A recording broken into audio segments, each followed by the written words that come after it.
உலகெங்கும் வாழும் ராஜ் தொலைக்காட்சி என்பர்களே, என் நெஞ்சம் நிறைந்த நேயர்களே, எல்லாரும் நல்லா இருக்கீங்களா?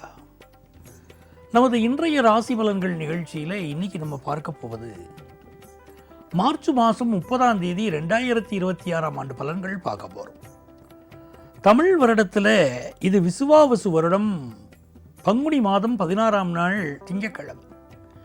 இன்னைக்கு மத்தியானம் 3:31 வரைக்கும் சந்திர பகவான் மகம் நட்சத்திரத்தில் பயணம் பண்றார்.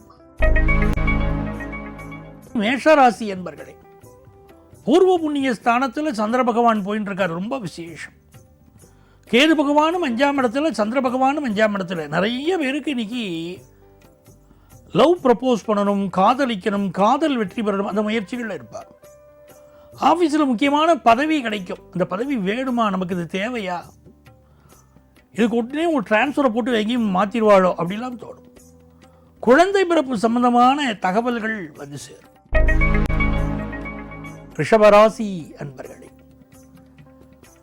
பெற்ற தாயுடைய உடல் நலத்தில் அக்கறை எடுக்கணும். ராமபுரானை பற்றி சொல்ல வரக்கூடிய கவி சக்கரவர்த்தி என்ன எழுதுகிறார்? மண்ணு புகழ் கோசலை இதன் மணிவயிறு வாய்த்தவனேனார். கோசலையுடைய வயிற்றில் பிறந்ததால் தான் ராமா உனக்கு இந்த பெருமையினர். அந்த மாதிரி அம்மா தான் உலகத்தில் பெருமை. 4ஆம் இடத்துல சந்திரனும் கேதுவும் இருக்கும்போது பெற்ற தாயுடைய உடல் நலத்தில் அதிக அக்கறை எடுக்கணும்.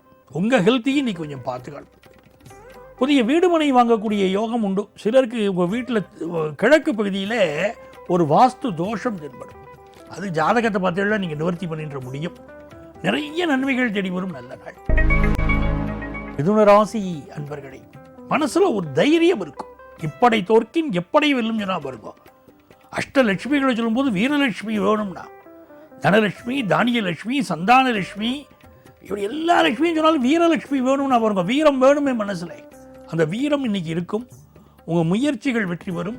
பயணங்கள் சம்பந்தமான முக்கியமான முடிவுகள் எடுப்பீர்கள். இதனால் விநாயகருடைய அனுக்கிரகம் இருக்கு. உங்கள் கம்யூனிகேஷன் வெற்றி வரும். நல்ல செய்தி ஒன்று தேடி வரும். கடகராசி அன்பர்களே, வருமானம் பெருகக்கூடிய நல்ல நாள். அதே நேரத்தில் குடும்பத்தில் தேவையில்லாமல் சண்டை போடுறது. நீ இன்னைக்கு உப்புமா கண்டினா அதில் உப்பே இல்லைங்கிறது.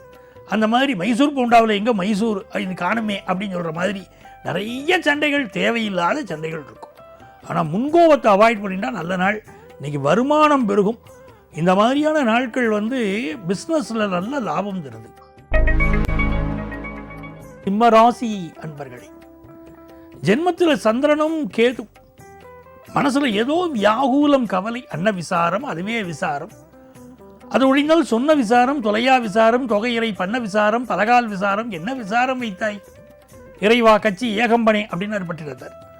அந்த மாதிரி மனசுக்கு பல கவலைகள் வரும். இந்த நாள் அமைதியாக தியானம் பண்ணுங்கோ, எல்லா கவலையும் விலகும். அம்மாவுடைய உடல் நலத்தில் அக்கறை எடுத்துக்கோங்க. வேலை சம்பந்தமான நல்ல தகவல் உங்களுக்கு வரும். கன்னிராசி அன்பர்களே, சிலருக்கு இடமாற்றம், ஊர் மாற்றம் ஏற்பட போகிறது. லாங் டிஸ்டன்ஸ்க்கு ட்ராவல் பண்ணக்கூடிய அமைப்பு சிலருக்கு வருது.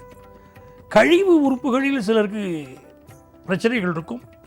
இந்த நாள் மனைவி குடும்பத்தாருடைய உடல் நலத்திலும் கொஞ்சம் அக்கறை எடுத்துக்கணும். இது உங்களுக்கு குடும்ப வருமானம் பெருகக்கூடிய நாள். துலாம் ராசி அன்பர்களே, ரொம்ப மகிழ்ச்சியான நாள்.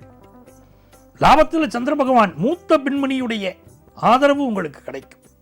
ஆஃபீஸில் ஒரு மூத்த பெண்மணி, அவரால் உங்களுக்கு ப்ரமோஷன் கிடைக்கும், நன்மைகள் நடக்கும். இந்த நாள் நல்ல வேலை கிடைக்கிறதுக்கு, ப்ரமோஷன் கிடைக்கிறதுக்கு, டிரான்ஸ்ஃபர் கிடைக்கிறதுக்கு சாதகமான சூழ்நிலை உண்டு. ஹெல்த் ப்ராப்ளம் ஒன்று சால்வ் ஆகும்.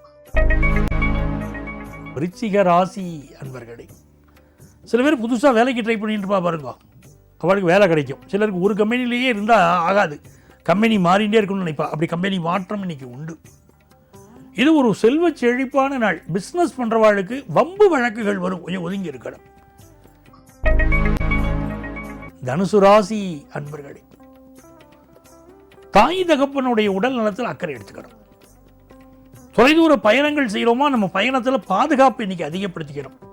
சிலருக்கு தொலைதூரத்திலிருந்து வரக்கூடிய செய்தி ஒரு கலக்கத்தை உண்டு பண்ணும். அதெல்லாம் இருக்கும். ஆனாலும் இன்னைக்கு செல்வ வளம் உண்டு. மகர ராசி அன்பர்களே, எதை பேசினாலும் இன்னைக்கு நிதானமாக நடந்துக்கணும். எந்த ஒரு விஷயத்தில் அவசரப்பட்டு கருத்து சொல்லக்கூடாது. பயணங்களை அவாய்ட் பண்ணணும். அம்மாவுடைய ஹெல்த்தை பார்த்துக்கணும். இதெல்லாம் மகர ராசிக்காரர்களுக்கு மிக முக்கியம். இந்த நாள் பிஸ்னஸ் பண்ணுறவாளுக்கு நல்ல லாபம் தரும். கும்பராசி அன்பர்களே, கும்பராசிக்காரர்களுக்கு சூரிய பகவான் 2ஆம் இடத்துல உட்கார்ந்துருக்கார். சந்திரன் கேது 7ஆம் இடத்துல. லைஃப் பார்ட்னருக்கு சில சந்தேகங்கள் உங்கள் மேலே இன்னைக்கு இருக்கும். நம்ம சொல்கிறதையே கேட்க மாட்டேங்கிறாளே அப்படிலாம் தோணும். ஆனாலும் இன்னைக்கு உங்கள் லைஃப்பில் முன்னேற்றம், பிள்ளைகள் உங்களுக்கு சப்போர்ட்டாக இருக்கிறது, அதெல்லாம் உண்டு. வயிறு சம்பந்தப்பட்ட பிரச்சனைகள் வந்துட்டு சிலருக்கு நிவர்த்தி ஆகும். இது ஒரு நல்ல நாளாக உத்தியோகத்தில் அமையும். மீனராசி அன்பர்களே, இந்த நாளில் 6ஆம் இடத்துல சந்திர பகவான் கேதுவோடு இருக்கார். வேலை பார்க்குற இடத்துல தேவையில்லாத வம்பு வழக்குகள் பிரச்சனைகள் சிலருக்கு இருக்கும். சிலருக்கு ஹெல்த் இஷ்யூ இருக்கும். இதுதான் ஐடென்டிஃபை பண்ண முடியாது. அன்ஐடென்டிஃபைடு டிசீஸ் தான். அப்படிப்பட்ட அமைப்புகள் இருக்கும். இப்போ உங்கள் ராசியில் பார்த்தீங்கன்னா சூரியன், சனி பகவான் இவெல்லாம் சேர்ந்துருக்கா. அப்போ இந்த காலகட்டத்தில் என்ன கேட்டீங்கன்னா சிலருக்கு கொஞ்சம் ஸ்கின் ப்ராப்ளம், நெஞ்சகம் சம்பந்தப்பட்ட பிரச்சனைகள்ங்கிறா, அதெல்லாம் கொஞ்சம் இருக்கலாம். ஆனாலும் இந்த நாளில் உயரதிகாரிகளை பகிச்சிக்காமல் இருக்கிறது உத்தமம். புதிய வேலை தேடுவது நன்மையை தரும். அன்பர்களே, நாளைய பதிவில் மீண்டும் சந்திப்போமா?